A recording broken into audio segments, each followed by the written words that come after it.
Local to global news at your fingertips. మీ చేతిలో ఒక ఆయుధం. డౌన్లోడ్ రా టీవీ యాప్.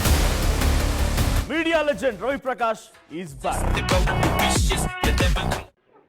రాయలసీమ ఎత్తిపోతల పథకం మీద తెలంగాణ ముఖ్యమంత్రి రేవంత్ రెడ్డి చేసినటువంటి వ్యాఖ్యలు దుమారాన్ని రేపుతున్నాయి. దీన్ని అస్త్రంగా చేసుకుని వైసీపీ పార్టీ ఇవాళ ఆందోళన కార్యక్రమం చేపట్టేందుకు సిద్ధంగా ఉంది. మనతో మాట్లాడడానికి మాజీ మంత్రి బుగ్గన సార్, చెప్పండి, ఇవాళ రాయలసీమ ఎత్తిపోతల పథకాన్ని వైసీపీ పార్టీ కేవలం రాజకీయ రాద్ధాంతం చేస్తుందని టీడీపీ అంటుంది. మీరేమంటారు? రాయలసీమకు చెందిన వాళ్ళమై ఉండి రాయలసీమకు సంబంధించిన ఒక ప్రధానమైన నీటి సౌకర్యం కల్పించే పనులు ఆపేశాము అని చెప్తుంటే, ప్రతిపక్షంలో ఉండేదే కాకుండా రాయలసీమ ప్రాంతానికి చెందిన వాళ్ళమై ఉండి అది చూసుకుంటూ ఉండామంటే అది కరెక్ట్ అవుతుందా? లేదా దాన్ని వ్యతిరేకించి ఇది తప్పు, మీరు చేసే తప్పు అని చెప్పి మనము మరొకసారి ఆ పనులు మొదలుపెట్టించేది కరెక్ట్ అవుతుందా? అంటే తెలుగుదేశం వాళ్ళు ఎవరైతే ఈ మాట అంటున్నారో, ఫస్ట్ పాయింట్, వాళ్లకు తెలుగుదేశం పార్టీ ముఖ్యమా, వాళ్ళ కన్నతల్లి లాంటి వాళ్ళు పుట్టిన ప్రాంతం ముఖ్యమనేది వాళ్ళను ఆత్మవిమర్శ చేసుకొని ప్రశ్నించాలి. అంటే అనుమతులు లేకుండా నిర్మాణం చేపట్టారు కాబట్టి పనులు ఆపేసింది ఎన్జిటి అని చెప్పేసి మరో వాదన ఒకవైపు కూటమి పార్టీ నాయకులు విమర్శలు. ఏ పని చేసేటప్పుడు కూడా 100% అనుమతులు తీసుకొని ఏ పని చేయాలంటే మొదలు కాదు. ఇప్పుడు ఈరోజు ఒక హైవే పని స్టార్ట్ అవుతుంది, టోటల్ ల్యాండ్ అక్విజిషన్ అయిపోయి స్టార్ట్ అవుతుందా? ఒక కరెంటు తీగలు స్టార్ట్ అవుతాయి, తీగలు మొదలు పెట్టేది, తీగలు టవర్లు వేసేది మొదలు పెడతారా? మొత్తం ల్యాండ్ అక్విజిషన్ చేసి మొదలు పెడతారా? పర్యావరణ అనుమతులన్నీ తీసుకొని మొదలు పెడతారా? మొదలు పెడతారు. మొదలు పెట్టి ముందుకు పోయేటప్పుడు ఆటోమేటిక్గా అవసరమైన చోట ఆ సమయంలో అనుమతులు తీసుకుంటారు. కానీ ఇప్పుడు ఈరోజు టవర్లు, పవర్ గ్రిడ్ కార్పొరేషన్ వల్ల టవర్ లైన్స్ పోతుంటాయి దేశంలో ఒక ప్రాంతం నుంచి ఇంకో ప్రాంతానికి. అది వివిధ నదులు, వివిధ అరణ్యాలు, వివిధ పొలాలు దాటిపోవాలా అంటే అన్ని పర్మిషన్ తీసుకొని మొదలు పెడతారా? వాళ్ళు కొంతవరకు తీసుకుంటారు, మొదలు పెడతారు. ఒక నేషనల్ హైవే ఉంటుంది, నేషనల్ హైవే మొదలైనప్పుడు 100% ల్యాండ్ అక్విజిషన్ చేసి మొదలు పెడతారా? లేదు కదా. ప్రధానమైన ఒక రూట్ చూసుకుంటారు, ఆ తర్వాత జరిగే కొద్దీ పోయే కొద్దీ చేసుకుంటూ పోతారు. ప్రజా ప్రయోజనాల కోసము టేకప్ చేసిన గవర్నమెంట్ ప్రాజెక్ట్ ఏదైనా కానీ, ల్యాండ్ అక్విజిషన్ కానీ, అనుమతులు కానీ, అది అందులో అంతర్భాగం. కాబట్టి 100% మొదలు పూర్తి చేసుకొని ఎవరు మొదలు పెట్టరు. అంటే ఇప్పుడు వాళ్ళు పనిచేసిన ప్రాజెక్టులన్నీ కూడా ఇప్పుడు ఈరోజు మనకు పోలవరం ప్రాజెక్ట్ జరుగుతుంది అంటే పోలవరం ప్రాజెక్టు కింద ఇంకా భూసేకరణ ఎంత తీయాలి? 90% ఇంకా భూసేకరణ చేయాలి. మరి వాళ్ళు చెప్పే వాదన, వాళ్ళు ప్రజలను తప్పుదో పట్టించేదానికి అవన్నీ మాట్లాడుతున్నారు. కానీ నిజంగా చెప్పాలంటే చిత్తశుద్ధి ఉండి, ఆలోచన ఉండి, ఆ సబ్జెక్ట్ తెలిసిన వాళ్ళు ఎవరు ఆ మాట మాట్లాడారు? అంటే రాయలసీమ పట్ల నాకు అభివృద్ధి చేయడానికి ఇష్టం ఉంది. నేను రాయలసీమ వాసిని, దీనికోసం డెవలప్మెంట్ యాక్టివిటీస్ చేస్తూ ఉన్నాను, పెట్టుబడులు తీసుకొస్తున్నాను, దావాసం కూడా పెద్ద సంఖ్యలో వేల కోట్ల రూపాయలు పెట్టుబడులు వస్తున్నాయని చంద్రబాబు ఒకసారి మాట్లాడుతున్నారు కదా. నేను నిజం చెప్పనా, రాయలసీమ ప్రాంతంలో ఇంతవరకు యాక్చువల్గా ఒక గొప్ప ఇండస్ట్రియల్ ఏరియా అనేది ఉంది అంటే ఎక్కడది? శ్రీ సిటీ ఎవరి టైంలో? రాజశేఖర రెడ్డి గారి హయాంలో కాదు శ్రీ సిటీ మొదలుపెట్టినది. ఈరోజు శ్రీ సిటీ రాయలసీమలోనే కాదు, మొత్తం యావత్ ఆంధ్రప్రదేశ్లో, ఈవెన్ ఇండియాలో కూడా, భారతదేశంలో కూడా రికగ్నైజ్ అయిన ఇండస్ట్రియల్ ఏరియా. ఇది ఎవరు? రాజశేఖర రెడ్డి గారు కాదా? రాజశేఖర రెడ్డి గారు ఆ రోజు శ్రీ సిటీ నిర్మాణం చేపట్టినప్పుడు ఇదే తెలుగుదేశం పార్టీ వాళ్ళపై భూసేకరణను అడ్డుకున్న మాట వాస్తవమా కాదా? మళ్ళీ ఏ విధంగా రాయలసీమ మీద ప్రేమ ఉన్నట్లు? ఈరోజు 9,000 ఎకరాల్లో ఓర్వకల్లు ఇండస్ట్రియల్ ఎస్టేట్ ఉంది. Bengaluru Hyderabad industrial corridor, Hyderabad industrial corridor, Orvakallu node ఎవరి సమయంలో? 2019 నుంచి 24 మా ప్రభుత్వం ఉన్నప్పుడు కాదా ఇది శాంక్షన్ అయినది? మళ్ళీ ఎవరికి ప్రేమ ఉన్నట్లు? ప్రధానంగా చెప్పండి, ఈరోజు మనం చూస్తూ ఉన్నాము ఈ నెయ్యికి సంబంధించినటువంటి కల్తీ నెయ్యి జరిగిందని చెప్పినటువంటి నివేదిక ఇచ్చేది. అయితే ఆ రోజు టెండర్లు ఇచ్చినటువంటి ఈవోనే ఈరోజు ప్రస్తుతం కూడా ఆ ఈవోనే ఉన్నాడు. చివరి దశలో ఆయన పేరును ఛార్జ్షీట్ చేయడాన్ని ఎట్లా చూడాలంటే? ఈరోజు ఈ నెయ్యి వివాదం టెక్నికల్గా చాలా ప్రకారంగా చూస్తున్నారు. కానీ నా అభిప్రాయంలో దీంట్లో పెద్ద ఆరోపణ ఏమి జంతు కొవ్వు అని. ఇది ఆరోపణ చేసినందుకు కూడా ఎవరు?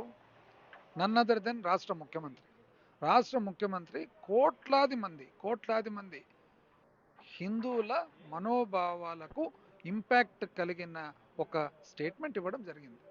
ఆ స్టేట్మెంటు ఏమాత్రము తెలుసుకోకుండా, నిజ నిర్ధారణ కాకుండా అంత అవలీలగా స్టేట్మెంట్ చేశాడంటే, ఈరోజు సిబిఐ దర్యాప్తులు ఏమని తెలియంది? దీంట్లో జంతు కొవ్వు లేదు అని తెలియదు. అంటే ఎంత బాధ్యత లేకుండా చేసినట్లు. ఇది ప్రధానమైన పార్ట్. దీని పక్కన ఏం డీవియేట్ అయినా కూడా టెక్నికల్ ప్రాబ్లమ్స్. మెయిన్ థింగ్ వాళ్ళు సమాధానం చెప్పాల్సినది, మీరు జంతు కొవ్వు ఉంది అని అన్నారు, దీంట్లో జంతు కొవ్వు లేదు అని సిబిఐ నిర్ధారణ చేసింది. ఈ దానికి మీరు సమాధానం ఏం చెప్తారు? మీరు క్షమాపణ చెప్తారా, లేదా మీరు మీ సమాధానము సంజాయిషి ఏం చెప్పుకుంటారు? మీరు ఏ ఆరోపణ వలన ఇంత కోట్ల మంది హిందువుల మనోభావాలు దెబ్బతీసినందుకు ఈరోజు ఆ రెక్టిఫికేషన్ ఎవరు చేస్తారు? టీటీడీ అనే ఒక సంస్థకు ఎంత పాపం ఒక చెడ్డ పేరు వచ్చిందో ఈరోజు దాన్ని ఎవరు రెక్టిఫై చేస్తారు? అంటే జంతుకు ఉంది అని చెప్పి కామెంట్ చేసినప్పుడు ఆ రోజు పెద్ద ఎత్తున ఆందోళన చేశారు పవన్ కళ్యాణ్. ఈ రోజు లేదు అని సిబిఐ తేల్చింది. సైలెంట్ ఉండడాన్ని ఎట్లా చూడాలి? ఇప్పుడు ఒక రాజకీయ పార్టీ స్థాపించినప్పుడు, ఒక రాజకీయ పార్టీ నడిపేటప్పుడు దాని వెనకాల మనకు రాజకీయం పట్ల ఒక గట్టి ఒక ఆలోచన కానీ, ఒక ధ్యేయం కానీ, ఒక ఆబ్జెక్టివ్ ఉండాల. ఈరోజు ఇది పక్కన పెడదాం. సూపర్ 6 అనే ఒక నినాదం మీద ఈరోజు నిజం చెప్పాలంటే ప్రభుత్వం గెలిచిందంటే ఒక ప్రధానమైన అంశం సూపర్ 6. సూపర్ 6కు ఏమన్నారు? బాబు షూరిటీ భవిష్యత్తు గ్యారంటీ అన్నారు. షూరిటీ ఇచ్చినది ఎవరు? చంద్రబాబు గారు. దానికి గ్యారంటీ ఇచ్చినది ఎవరు? పవన్ కళ్యాణ్. ఇది నా గ్యారంటీ అన్నాడు. ఈరోజు సూపర్ 6 ఏమీ అమలు కావడం లేదు.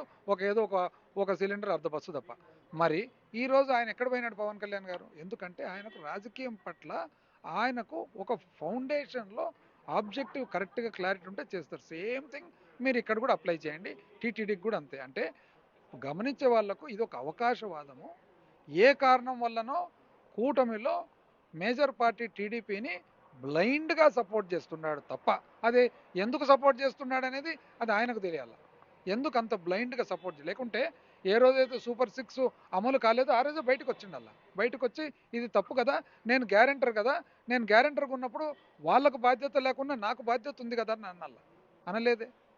ఈరోజు టీటీడీ నేను ఇన్ని రకాల ఆరోపణలు చేసినా కదా, నేను సనాతనిస్ట్ అన్నా, ఇంకోటన్నా, అనాపాలజిస్టిక్ అన్నా, ఈరోజు జంతు కొవ్వు లేదని తెలిసిన తర్వాత దీనికి కనీసం ఒక ప్రశ్నాన్ని వేయాలి కదా వాళ్ళను.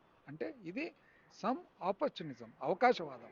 ఎందుకు అవకాశవాదం అనేది ఆయన చెప్పాలా. ఆయన చెప్పకుండా కాలమే నిర్ణయిస్తుంది, కాలం చెప్తుంది. వైసీపీ నాయకులు అభివృద్ధి నిరోధకులు, కూటమి పార్టీ నాయకులు చేసే విమర్శలు ఇటు చూడాలి.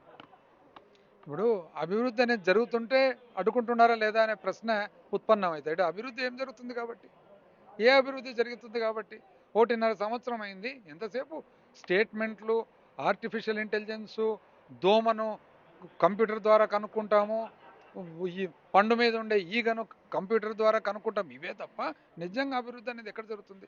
అభివృద్ధి జరిగితే అడ్డం చేస్తున్నారో అడ్డం చేయరు అనేది. అభివృద్ధి లేనప్పుడు ఇంకా అడ్డం చేసేది ఎక్కడి నుంచి ఉత్పత్తి అవుతుంది? ఫైనల్గా ఈ కూటమి ప్రభుత్వానికి ఏం చెప్పదలుచుకున్నారు? ఒకటి, మీరు ఎక్కడో ఆకాశంలో ఉన్నారు, మీరు చాలా రూట్ మిస్ అయినారు, మీరు ప్లాట్ మిస్ అయినారు, మీరు అసలు మీ స్టోరీ మిస్ అయినారు. ఫస్ట్ భూలోకంలోకి వచ్చి భూలోకంలో దిగండి. ఫస్ట్ భూలోకంలోకి దిగండి. దిగిన తర్వాత ప్రజలు మీ గురించి ఏమనుకుంటున్నారనేది విచారించండి. ఏ బస్ స్టాండ్లో, రైల్వే స్టేషన్లోనో ముసుకేసుకొని పోండి. మిమ్మల్ని గుర్తుపట్టకుండా మీకు తెలుస్తుంది. దాన్ని బట్టి మీరు కరెక్టివ్ కోర్స్ చేసుకోండి. కూటమి పార్టీ నేతలు ఎక్కడో ఆకాశంలో ఉన్నారు, వాళ్ళు కింద దిగితే తప్ప ఇక్కడ వాస్తవాలు తెలిసేటువంటి పరిస్థితి లేదు. సో వైసీపీ పార్టీ చేసేటువంటి భవిష్యత్తులో ప్రజా వ్యతిరేక విధానాలు అవలంబిస్తున్నటువంటి ప్రభుత్వం పైన పోరాటం చేస్తామని బుగ్గన చెప్పేటువంటి విడుదల చంద్రశేఖర్తో హుస్సేన్ నాటు కర్నూలు. మరిన్ని వీడియోస్ కోసం ఛానల్ ని సబ్స్క్రైబ్ చేయండి. లేటెస్ట్ అప్డేట్స్ కోసం వాట్సాప్ ఛానల్ ని ఫాలో చేయండి. అండ్ లింక్ డిస్క్రిప్షన్ లో ఉంది.